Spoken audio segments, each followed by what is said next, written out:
నీకేమున్నా లేకపోయినా నా కృప నీతో ఉందా లేదు చూసుకో పౌలా, అది సరిపోద్దా.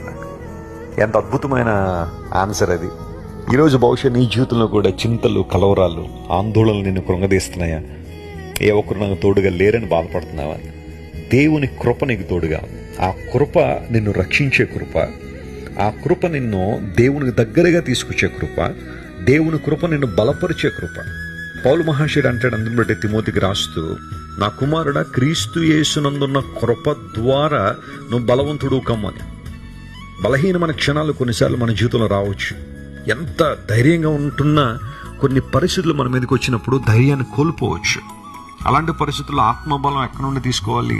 ఎక్కడి నుంచి మనకు బలం వస్తుందంటే దేవుని కృప ద్వారా. దేవుని కృప అనే ధనాగారము నుండి మనకు కావలసిన ఆధ్యాత్మిక సిరులు, సంపదలు మనం తీసుకోవచ్చు. Hour God is full of grace. మన దేవుడు కృపా సంపన్నుడు. ఆయన కృపా సమృద్ధి కలిగిన వాడని బైబిల్లో రాయబడి.